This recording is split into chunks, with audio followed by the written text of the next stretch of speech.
Hi, welcome to PCMag Live. I'm Jill Duffy here with Max Eddy. The top story today is that Australian iPhone users are finding their devices are locked and they're being asked to pay $100 to unlock them. So this is being called ransomware attack, where the device is actually being held hostage, but it appears to be a use of Apple's Find My iPhone service, which allows you to find a lost or stolen phone. Somebody out there got a whole lot of Australian Apple user IDs and has been just locking phones left and right. Do we have any idea how they got those IDs? It's not really clear, but we do know, at least Apple says, that there was no breach at iCloud. It's possible there was another breach, some Australian service perhaps, or a phishing attack that was highly located geographically.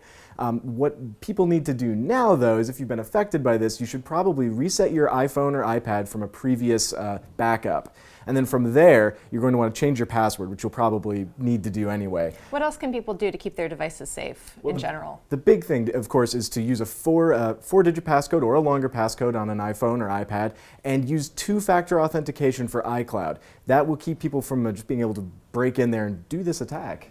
In other Apple news, it's official, Apple has bought Beats by Dr. Dre. This is actually two companies that Apple scooped up. It's Beats music streaming service and the Beats Electronics, which is the hardware, the headphones that everybody sees all around, and some speakers.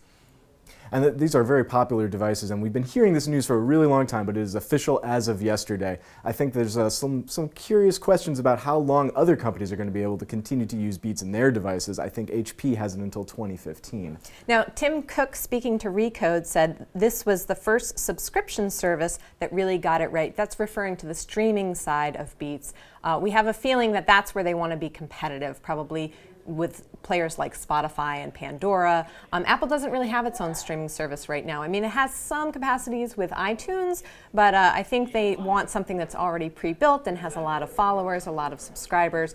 They were also really interested in the two heads behind Beats, which is Dr. Dre and Jimmy, who are now going to become full-time Apple employees with the titles Dre and Jimmy, of course. And we should point out that we have a review of the Beats streaming service online at PCMag.com, so be sure to check that out because it might be on your iPhone soon. A fun and happy piece of news in the tech world today is that Reading Rainbow is coming back. Max, you were really excited about this. I was really excited about this yesterday. LeVar Burton came onto Twitter and announced a Kickstarter campaign to bring back Reading Rainbow, not as a television show, but as a website so that anyone, anywhere could access the kind of literary content provided by Reading Rainbow, which we all remember from our youth. And Reading Rainbow actually already has iPad apps. So LeVar Burton was asked by NPR, why are you going to create a website if you already have these apps? And he said, well, only a handful of people, I think somewhere around 30% of people have access to iPads, whereas 97% of American children have access to the web. So this is really about getting that literary love out there through any means possible. And it was a big success. They raised $1 million, their goal, in 11 hours. And as of writing, they have about $1.6 million in their Kickstarter. And I was really impressed that giving this program to poor schools was a big part of it. Some schools will receive this for free.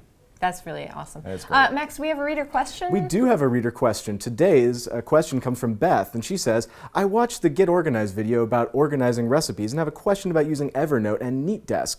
Can I use these programs to cut and paste recipes? For example, if I scan pages in recipes, can I edit them and put them together in recipes and use them across multiple pages? Yeah, so Beth is concerned about when you have a recipe book that starts one recipe and then it switches to another recipe on the same page. Yeah, you can totally do this. So with Evernote, what you're going to want to do is take photos rather than cut those pages out of the book and scan them. If you're a free Evernote user, you'll still get OCR on those photos. That's optical character recognition, so that all of that text becomes searchable. Now, Evernote has an annotation tool, and that's going to allow you to crop the pages if you want to. You actually don't have to crop those pages. So you take the photos, you add them all into one note, give that name of the note the recipe, and you should be all set from there. But you can annotate them, crop the pages if you want to get rid of that extra text as well. And with Neat, you also have a ton of tools. So Neat is a service that you will have to pay for, but if you scan the pages using a Neat desktop scanner and import them, I think there's a tool called NeatWorks, and you can use that to actually just copy and paste the text if you want to put it into Evernote, say, as regular text, or put it into a Word doc or whatever you want. So hope that helps, Beth. I'll send you an email with a lot more details too. Now let's take a look at one cool thing. Every day we pull something off the lab shelves here in New York City, and today it's the Garmin Forerunner 15. This is a brand new product from Garmin, and I really loved it. I finished testing it a few days ago. The review is going to be up soon. This is a runner's watch that also tracks your step counting. So a lot of times people ask me, I do want something that has a step counter in it, but I'm also a runner and I want speed and pace and things like that.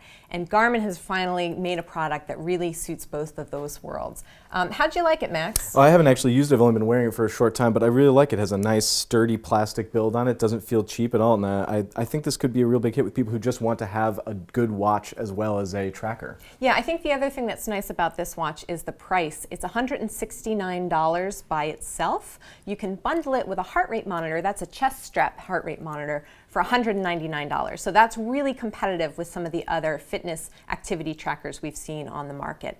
That's it for our show for today. We'll see you next time. So long.